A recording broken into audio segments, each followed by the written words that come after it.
that might someday cheer when Israelis are nuked. And with that, Madam Speaker, I yield back. The gentleman yields back. Under the Speaker's announced policy of January 3rd, 2013, the gentlewoman from the District of Columbia, Ms. Norton, is recognized for 30 minutes. Thank you, Madam Speaker. Congress has a lot on its plate, and it's trying its best to pursue it. I'm pleased to hear that we may be close to an agreement on the budget. But with all we have to do with respect to the economy, the environment, income inequality, unemployment insurance, I think the public would be concerned when the Congress goes off course and no longer involves itself only in the nation's business, but interferes in the business of local jurisdictions. One of the cardinal principles of our nations is, of course, what's local is local and not for the federal government.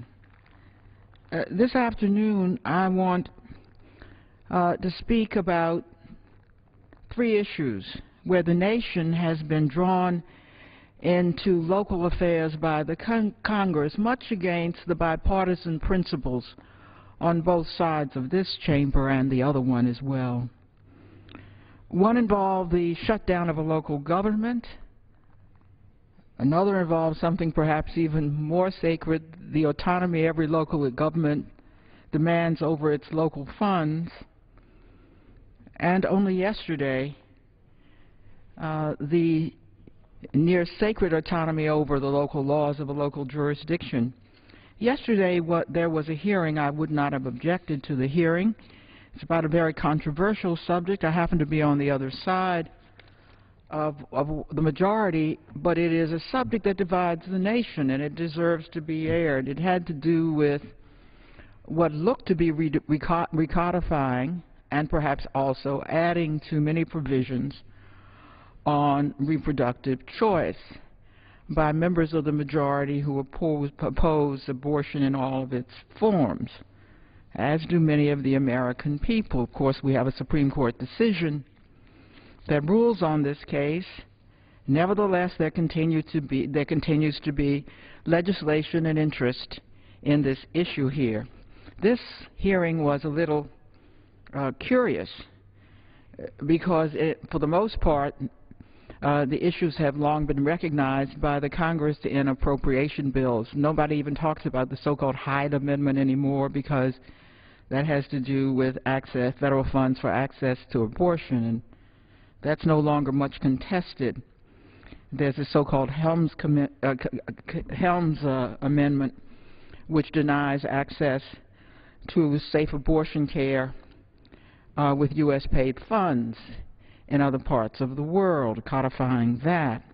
And there were some add-ons that typically you might expect for the Affordable Care Act to make sure that the civil servants of our nation and its military did not have access to abortion.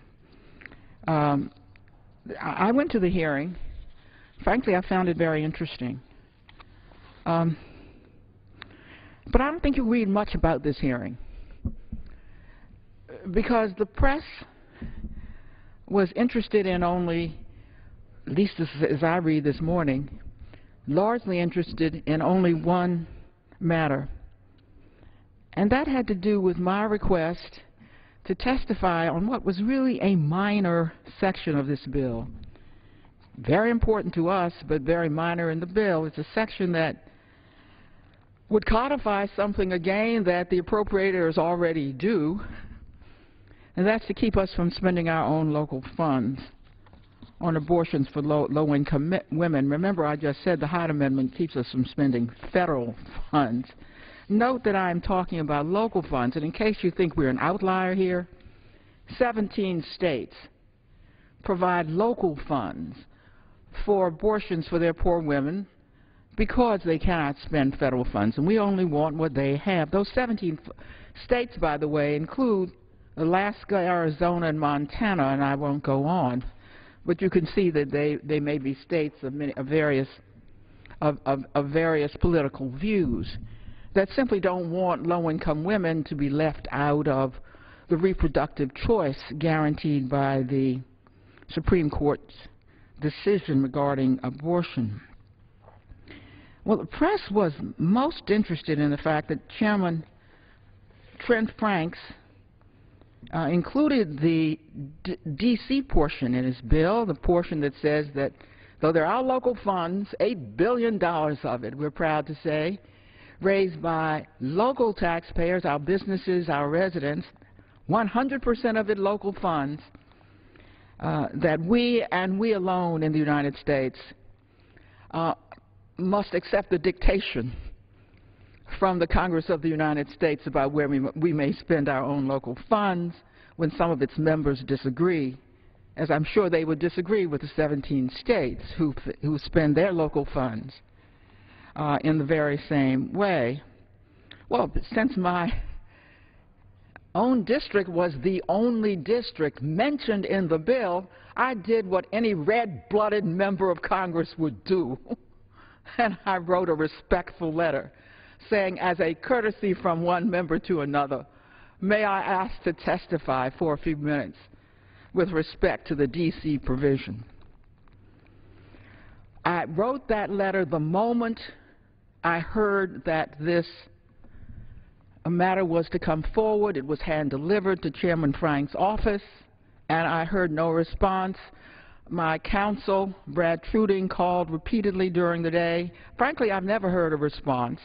We called the ranking member, Jerry Nadler, who did tell us that he heard a response and that I was to be denied the right to testify on a provision involving my own district. That is what has captured the press, not the many underlying issues, some of which I have just reiterated, of the bill itself. Because one thing that will capture the public imagination is discourtesy. Here in this Congress, I didn't receive a courtesy of a reply, and I didn't receive the courtesy of testifying with respect to a provision affecting my district. Do understand that members are routinely offered the right to testify, usually before the named witnesses, just as a courtesy. Even though you see us go at one another on this floor, if we are discourteous on this floor, they will take down our words and we'll have to come to the well of the House and explain ourselves. That's how important courtesy is. You can't have 440 members without that kind of courtesy. I don't even know Chairman Franks. I don't think he meant any personal discourtesy to me. I'm sure that as I sat in the hearing and he explained himself and welcomed me to the hearing, it was clear that he didn't mean any personal discourtesy. What he did, however, was to exercise discourtesy from one member to another member.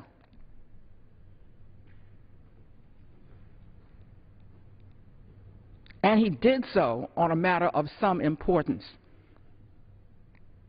There is no member of this body who would sanction an attack on their local jurisdiction without getting up to protest it. I may not be able to vote on this bill when it comes to the floor, but should I not be able to speak on the matter? D.C. matters come to this floor time and again, and all I can do is talk. If there's any decency in this body, surely nobody would shut me up. There is no member of the Senate of the United States who represents the 640,000 people who pay taxes to their government and have gone to war each and every time since the nation was created. There's only one member. She is a delegate. She has no vote on this floor. She only can vote in committee. All she can do is speak. In a democracy, in our democracy, who would want to say you cannot even speak? Well, that's what happened yesterday. And as a result, important issues, certainly important to the committee, regarding abortion were not even the focus of the media attention. That just flew off the attention span because of the notion of denying a member the right to speak on a provision that affected only her jurisdiction. Now, I am clear on where I stand on reproductive freedom, and I oppose that bill in its entirety, and every member of this House knows that bill will never see the light of day on the other side of the Congress in the Senate and will never become law. It's a message bill. That's all right. Both sides, when they capture the Congress, participate in message bills. Problem with the majority in the House is that it only does message bills. That's why this House has now gone down in history as, or this Congress, forgive me, as the Congress that was the least productive in American history, because all it has had is message bills. Well, it's one thing to have a message bill on the United States of America. It's another thing to have a message bill that involves a message pertaining to a local jurisdiction where the local jurisdiction has no voice, no vote, no voice. The bill managed to be an affront on 2 counts in the same bill. It denies our low-income women the right to reproductive choice that we would grant them by paying for their reproductive choices, as my colleagues in 17 different states do. And it violated the very principle of local government, which was at the root of the American Revolution. And in one of the great contortions in legislation, the bill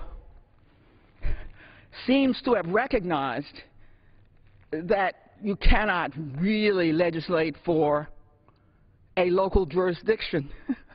So it redefined the District of Columbia as a part of the federal government for purposes of abortion. Imagine having your city and your council, your county, redefined as now a part of the district, the United States government, in order to pass the bill you want to have passed. That was a concession that they shouldn't have been passing, shouldn't have us in the bill at all, that they had to redefine us out of who we are into who this nation is. That kind of contortion undercut any possible legitimacy for the bill.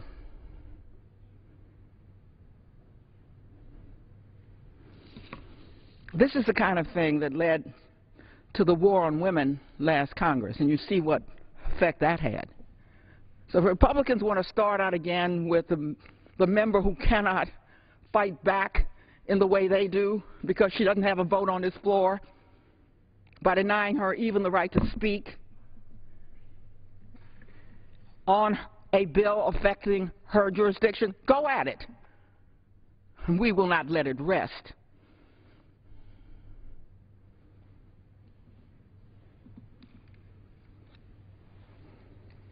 We saw this local jurisdiction, this same local jurisdiction, now one of the most successful local jurisdictions in the United States. We raised $8 billion on our own. We are building everywhere.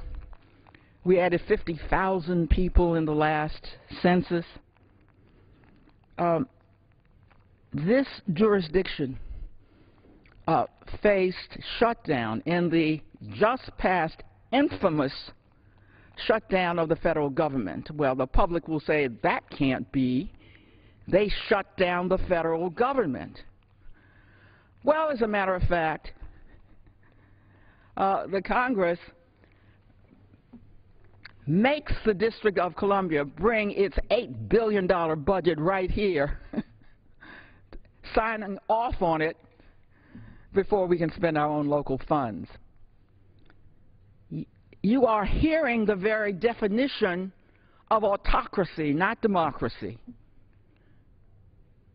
When money that the Congress has nothing to do with has to come before this chamber in any form or fashion, that can lead to catastrophe, and it almost did, because the Congress has gotten to narrow one, not one, of the one bit of business it has to do every single year, and that is pass on bills for the appropriations for its own government. They hadn't done one. Well, among those, tucked into one of its bills, was the independent jurisdiction of the District of Columbia. The mayor was put to using contingency funds to keep the city open during those 16 days. Normally, he has to do the same preparation that OPM has the Department of Education or the Department of Transportation do. Instead, he used his contingency funds. The problem is he was running out of contingency funds.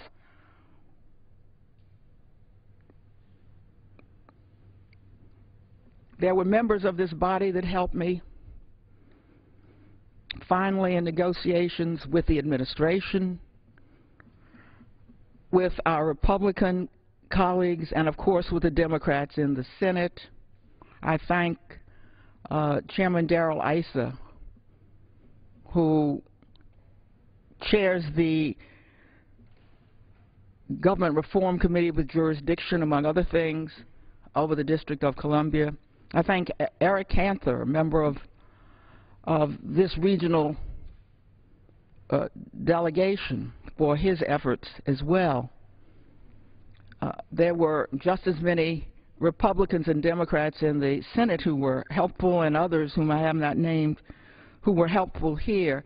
But it took a three-way negotiation to get us out of that, so that, and the reason that negotiation was important is that we are waiting as I speak to see whether or not there's going to be another government shutdown. I'm hopeful about that, because we're told that we may have a delay for a few days, but the prospect is there wouldn't be another shutdown. But we didn't know that. So I had to negotiate for something that the federal agencies do not yet have. They are now being run on what is called a continuing resolution based on last year's appropriation, 2013 funds. Imagine if we had to do that, run a big city on funds from last year, although you have appropriated funds for this year. You know, it could result in violation of contracts, all kinds of upheavals in your city. I was able to negotiate a bill that would keep us open until or for the rest of the year, that's fiscal year. The federal government still has to do that for its own agencies. Why in the world would anybody want any local jurisdiction to be caught up in that mess?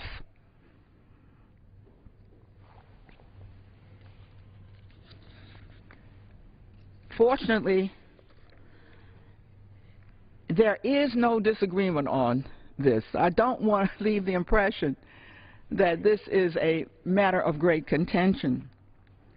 The Senate has what we call shutdown avoidance language for the nation's capital. In its budget, the President had such language himself. My own colleagues here, Mr. Issa, for example, is for anti-shutdown language. The appropriators have indicated the very same. I am hoping that as this bill comes to the floor, it will have that shutdown avoidance language in it. Indeed, I am hoping it will have budget autonomy in it. The President's budget had budget autonomy language. The Senate appropriations now has budget autonomy in it.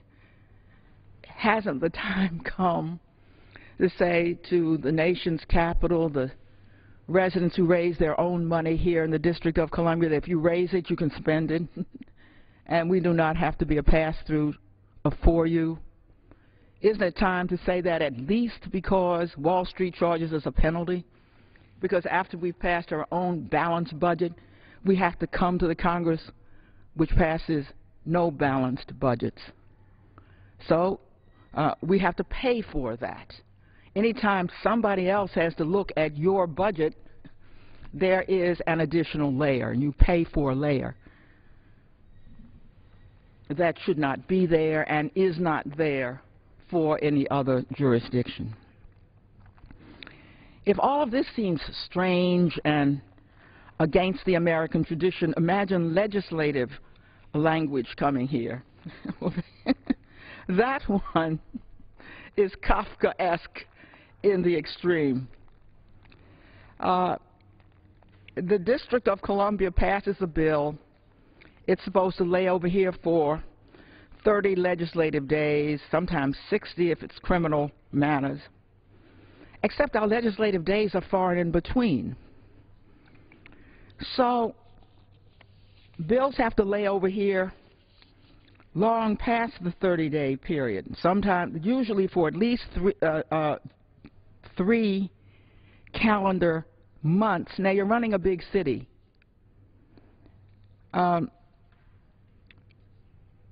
Let me give you one of the more laughable examples that is not atypical, but I give it to you because you can see that it's the kind of subject matter that would never interest the Congress. The congressional review period for the change that the district made in its legislation to change the word handicap to disability, that took 9 months. It took 9 months because in order to keep legislation from lapsing, the district has to pass temporary legislation and then another kind of legislation, and it has to keep passing various kinds of temporary bills of its final bills until it finally gets through these calendar days. More than the council estimates that about 65%, up to 65% of the bills it passes could be eliminated were it not for this period that it has to keep track of. Now, this isn't painless. The council says it takes 5,000 employee hours per year and 160,000 sheets of paper. And you better be precise, because if you miss one of these periods, and there are usually 3 different periods during which these bills pass until you get to the 30 calendar days, well, the bill could lapse and you could start all over, you would have to start all over again.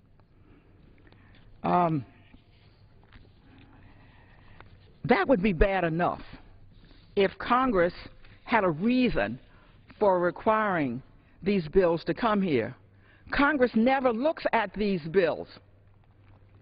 If there is something that the Council of the District of Columbia does that the Congress thinks it shouldn't do, it knows exactly what to do, at least in its own view.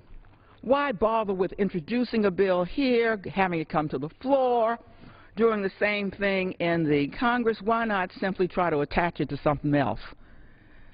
So the Congress simply uses the appropriation bills and attaches whatever it wants to overturn to that. At the moment, there's only one such matter, and that's the abortion rider. and it simply tucks that into another bill. Only three occasions, on only 3 occasions, has the Congress ever used the review or layover period: 1979, 1981, and 1991.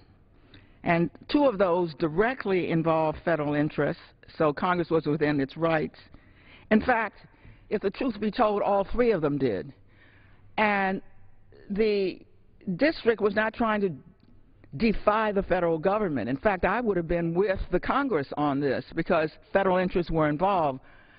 All 3 of them did because the district mistook, was mistaken in the extent to which there was a federal interest involved. So those were not even attempts to try to challenge the federal government. Those were mistakes. Had I been here at the time, I would have tried to correct them before they got very far by going to the Congress before they ever got here. In any case, you have a Sisyphus-like process. Keep rolling up this bill, keep spending all that money, keep exerting all those employee hours, and this is a process the Congress has long abandoned and pays no attention to. My bill says, to a Congress which regularly passes paperwork reduction bills, this is a classic example of where it is needed. I do not believe there is the slightest opposition here. This is a matter of inertia. I'm trying to make it rise above the ground where it has laid since I've been introducing this bill. I don't believe for a moment that there is a single member of this body that wishes the district or any other jurisdiction or any part of this government to engage in a labor-intensive, costly process, even if it had an outcome, but particularly one that the Congress itself abandoned and wishes has abandoned into disuse. So, Madam Speaker, I brought these matters of local concern to the floor today because they are, I think, every last one of them, members about which most members are unaware, and for good reason. Members are dealing with their own districts and with the nation's business.